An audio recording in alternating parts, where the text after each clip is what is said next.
Shalom Bapak Ibu, selamat pagi, puji Tuhan. Senang kembali pada pagi hari ini kita masih dapat berjumpa untuk kita bersama-sama merenungkan kebenaran firman Tuhan. Dan pada pagi hari ini saya ingin mengajak Bapak Ibu semua, mari kita akan merenungkan sebuah tema, yaitu gereja rawan perpecahan. Mengapa? Nah, mari kita akan temukan jawabannya. Namun kita akan terlebih dahulu membaca Mazmur pasal 133. Demikianlah firman Tuhan. Sungguh alangkah baiknya dan indahnya apabila saudara-saudara diam bersama dengan rukun, seperti minyak yang baik di atas kepala meleleh ke janggut, yang meleleh ke janggut Harun dan ke leher jubahnya, seperti embun gunung Hermon yang turun ke atas gunung-gunung Sion. Sebab kesanalah Tuhan memerintahkan berkat kehidupan untuk selama-lamanya.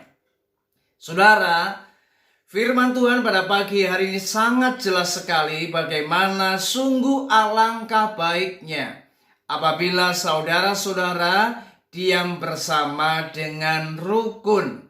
Saudara, Tuhan itu senang dengan kerukunan. Dan Tuhan pasti akan sangat sedih ketika melihat kita tidak hidup dalam kerukunan. Nah, sangat disayangkan sejarah gereja ternyata memberikan sebuah rekam jejak bagaimana gereja Tuhan banyak terjadi apa yang namanya perpecahan. Sehingga ini menjadi sebuah catatan yang sangat buruk bagi gereja Tuhan. Dan mari pada pagi hari ini kita akan merenungkan mengapa gereja rawan perpecahan. Dan tentu ini menjadi doa kita bagaimana gereja seharusnya hidup rukun. Gereja jangan sampai terjadi apa yang namanya perpecahan. Sebab itu akan sangat memilukan hati Tuhan dan tentu tidak akan menjadi berkat bagi dunia ini. Mari Bapak Ibu kita akan merenungkan mengapa gereja rawan dengan perpecahan. Ternyata perpecahan terjadi dikarenakan karena di dalam tubuh Kristus, di dalam gereja Tuhan, masih ada orang-orang yang membawa ambisi pribadinya, yaitu orang-orang yang kehilangan visi untuk mempermuliakan Tuhan. Ini yang menjadi masalah. Mereka membawa sebuah visi untuk kepentingan pribadi. Mereka tanda petik berkarir di dalam gereja. Mereka mencari apa yang namanya pujian.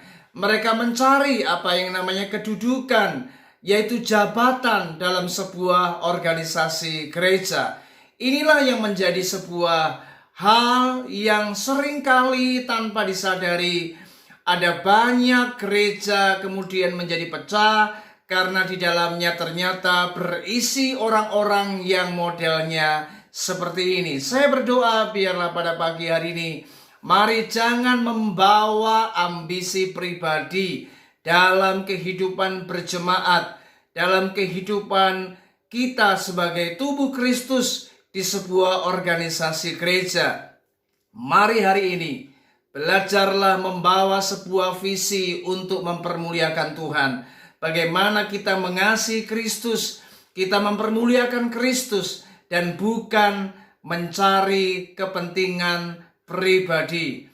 Bukan mencari keuntungan di dalam sebuah organisasi. Bukan mencari hal-hal yang hanya berorientasi kepada kepentingan pribadi kita. Mari biarlah setiap kita bergerak, kita berjalan, kita bersama-sama bergandeng tangan untuk mempermuliakan nama Tuhan. Saudara, mari kita kembali kepada visi yang semula yang Tuhan mau. Bagaimana kita hidup dalam kerukunan karena kita semua mempermuliakan nama Tuhan. Sehingga tidak ada lagi apa yang namanya golongan-golongan, apa yang namanya Denominasi-denominasi yang kemudian membawa sebuah benderanya masing-masing, sehingga mereka merasa lebih baik, mereka merasa lebih hebat. Saudara, ketika kita sebagai tubuh Kristus, kita semua satu di dalam Kristus, maka saya percaya tidak ada lagi denominasi, tidak ada lagi organisasi, tidak ada kebanggaan sebuah liturgi, tidak ada kebanggaan bagaimana doktrin kita lebih hebat, doktrin kita lebih benar. Saudara, mari satukan visi kita hari ini. Bagaimana gereja harus satu di dalam Kristus. Makanya firman Tuhan berkata di dalam Galatia pasal yang ketiga, ayat yang ke-27 sampai 28, firman Tuhan berkata, karena kamu semua yang dibaptis dalam Kristus telah mengenakan Kristus. Dalam hal ini tidak ada orang Yahudi atau orang Yunani, tidak ada hamba atau orang merdeka, tidak ada laki-laki atau perempuan, karena kamu semua adalah satu di dalam Kristus Yesus. Bukankah kita adalah tubuh Kristus, di mana kita satu di dalam Kristus? Mari biarlah pada pagi hari ini firman ini memberikan sebuah kesadaran bagaimana gereja rawan dengan perpecahan.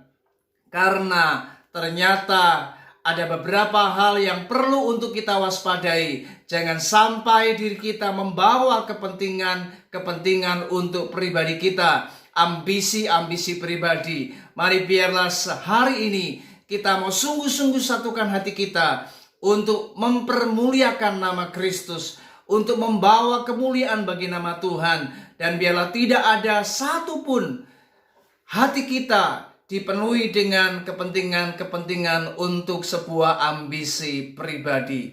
Biarlah kita bergerak, biarlah kita bekerja bersama-sama untuk sebuah visi, yaitu mempermuliakan nama Tuhan di muka bumi ini. Dan biarlah banyak jiwa-jiwa dimenangkan, supaya mereka juga benar-benar menjadi jemaat yang kita bawa untuk mempermuliakan nama Tuhan. Dan saya percaya ketika setiap kita menyatukan visi kita dan kita bergandeng tangan, maka saya yakin gereja tidak akan mungkin terjadi perpecahan.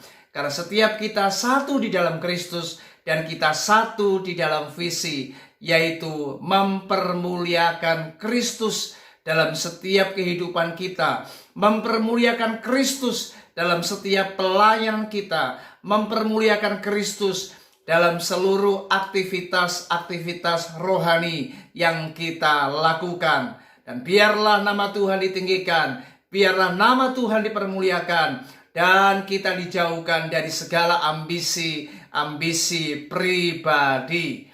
Tuhan Yesus memberkati kita. Shalom.